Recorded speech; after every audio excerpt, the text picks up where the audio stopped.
We got KD versus Michael Rapaport out here, bro. What is they doing, bro? Stupid shit. That's what they doing. That's exactly what they doing. The Nets are 3-0 in the absence of Kyrie Irving. Looks like on the court they definitely not gonna miss Kyrie. So we're gonna speak on that in a little bit. But the biggest one we're gonna speak on is all these small minor moves being made by the top contenders out here, and what is our opinion on that? Like, who you like? Andre Drummond, the Andre Drummond move, or the LaMarcus Aldridge move? Just to give him a little teaser. I like the LA move a little bit more, man. I feel him on that. Yeah, I like the LA move a little bit more. Save a little bit for him. Welcome back to MadMizzy Sports.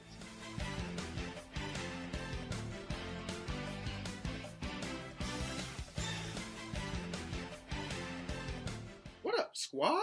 MizzyWorld Entertainment is proud to present MadMizzy Sports Episode 2, NBA Edition, featuring my guy, the guest host, the co-host, Raw Dog. You feel what I'm saying? Follow him on Instagram, raw_810. But we here to speak on, first off, let's speak on the Michael Rapaport versus Kevin Durant thing. What's your opinion on that? Who was more of the I don't know. I would say who was more to blame? Not to blame, because I mean, of course they both played a part, but who looked worse in the situation? Who looked worse in the situation, in your opinion? Probably KD, only because you got more to lose than Michael Rapaport at this point. I mean, because you gotta look at it, if goddamn the commissioner decide he want to get involved in it. Mm-hmm. I mean, you were once multi-millionaire. You know what I'm saying? So it really don't matter. Hundreds of millions. But how much? But how much? I mean, like, is it worth it going back and forth with Michael Rapaport? No. Are you really going to spit in his face when you see him? No. So it's like, I would hope not. I would hope not too. You know what I'm saying? And everybody know I'm a big KD fan. That's my dog. Mm-hmm. But I mean, liking somebody is also being there telling when they're wrong. You know what I'm saying? Like, mm-hmm. Bro, and I hope it's people around him telling him, like, yo, that shit go too far. You know what I'm saying? Like, it ain't that deep. You know what I'm saying? I blame KD more because he got more to lose, but I also look at, like, Rapaport, just my opinion, you don't expose DMs. You know what I'm saying? Mm-hmm. He ain't the only one that do it, but some shit to stay in the DM. Facts. I definitely agree with that. On that situation, I feel as though the situation, first off, is being totally blown out of proportion. I feel as though it's just two dudes going back and forth on the DM. It's getting blown out of proportion because of the situation that my guy Raw just brought up, and that's Michael posting the DMs. And me and him was just going back and forth on that. I feel as though when it comes to, when you have a certain expectation from people, you expect them not to do that. But when it comes to entertainers, especially a Michael Rapaport and Kevin Durant beef, I don't see no DM should be divulged or nothing like that, because I don't look at either of those men as though they are on high moral ground. You feel what I'm saying? Like, I'm looking at them like they stand-up dudes. Like, we already know Kevin Durant is a super sensitive dude, made burner accounts, and then Michael Rapaport has been a troll lately. You feel what I'm saying? So you see his profile pic is 6'9". Well, him is 6'9" with the, you know what I'm saying? So right. That's my, like, initial thought on it, is just like it wasn't that big and it got blown out of proportion because of the Michael Rapaport, like, blowing it up. I feel as though just because KD, first off, his initial, like, response was, I will spit in your face. That's a whole thing to say. Like, so that's to me why he takes the L. That's the reason. And like Raw was saying, in your craft, you're way more successful than Michael Rapaport is. You're a top basketball player. You're maybe the best basketball player, maybe the most talented basketball player that's ever stepped on the court, going back and forth with a mid-level, at best, comedian. If you can call him that. Like I said, at best, that's giving him the utmost props for all of his little short cameos in his movies, because he wasn't featured in nothing that I remember. To me, the best thing he was in was probably, and I'm probably, people gonna disagree, Higher Learning. Yeah. Matter of fact, no, I did like him in that joint. I did like him in there. He got a little resume now that I think about it.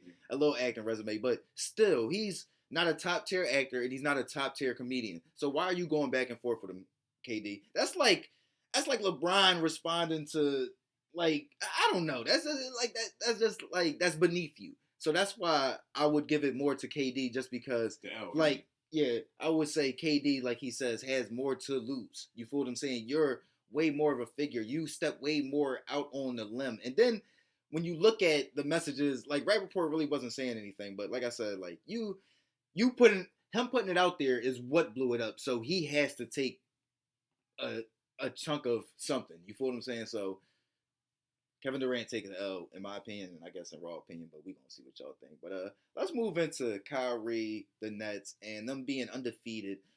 So we see them being undefeated, but they still last 3 games without Kyrie, they still haven't gotten Kevin Durant back.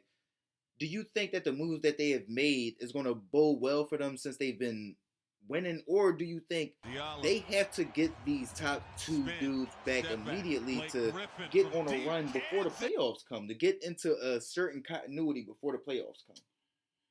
Like these wins mean nothing. Do you feel like these wins mean nothing just with James Harden right now? Because you know those wins won't still be there once the playoffs come, in your opinion. When you look at the roster, it's stacked, bro. Mm-hmm. Their roster is stacked.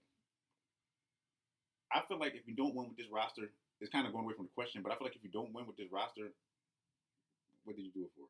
You know what I'm saying? Mm-hmm. I feel like with Kyrie being out the 3 wins, that don't really mean nothing to me. You know what I'm saying? We just got to see how they. I mean, like I said, you got a team full of superstars.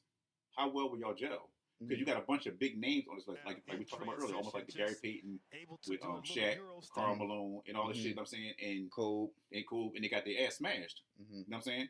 By a team that was didn't have one superstar. I mean, a bunch of all-stars. Detroit had no superstars. You know what I'm saying? All-stars, but no superstars. Mm-hmm. Like you said earlier, nobody that you would have in a commercial fucking pushing your product. Nope.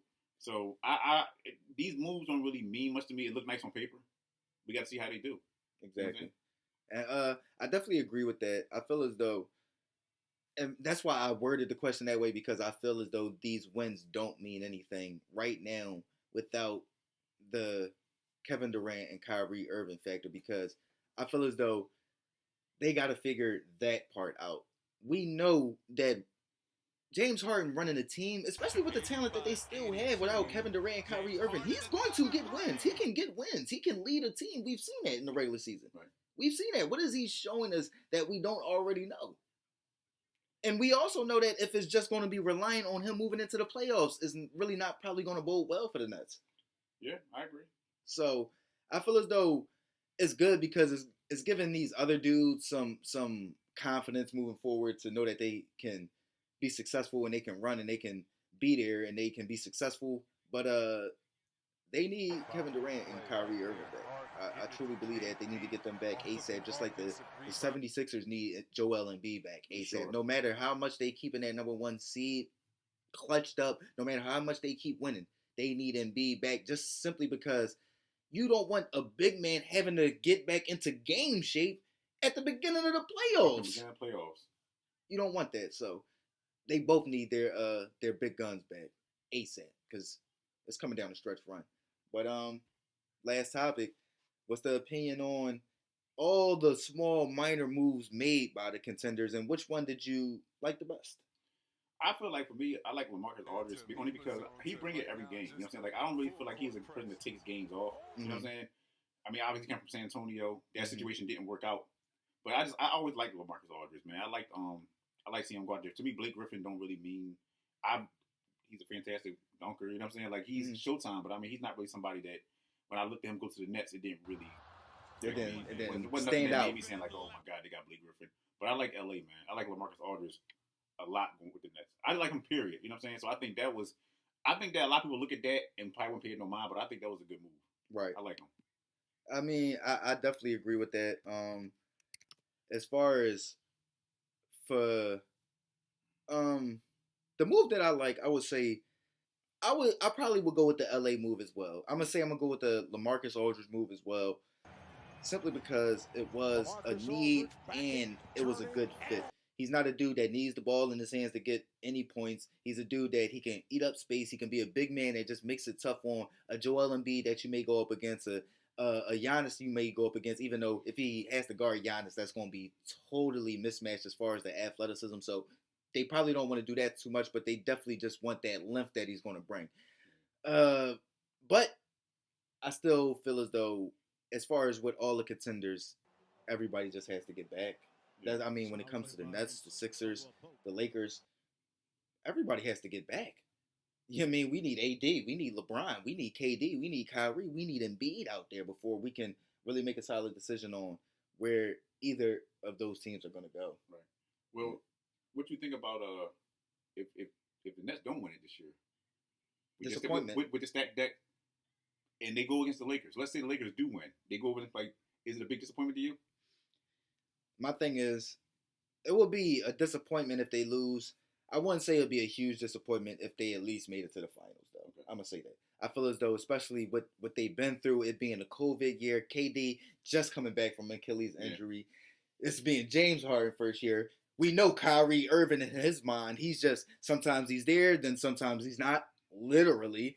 And I wouldn't say it's the biggest L on their part. It would be disappointing, but I wouldn't. It'd just be like the LA thing, because we know, like, just like with the LA thing when Karl Malone and Gary Payton and Kobe and Shaq was there, we knew that Kobe and Shaq thing was heavy in attention. Yeah. And that was what was weighing on them, and that had to end before either of them could see some more success as far as winning. So that's the way I feel. I feel as though it's not nothing that'll be too crazy, but it'll definitely be a blemish on Kevin Durant's record, and I would say probably, I mean, depending on how it goes, but I think KD will probably take the biggest blemish on his record if they don't win.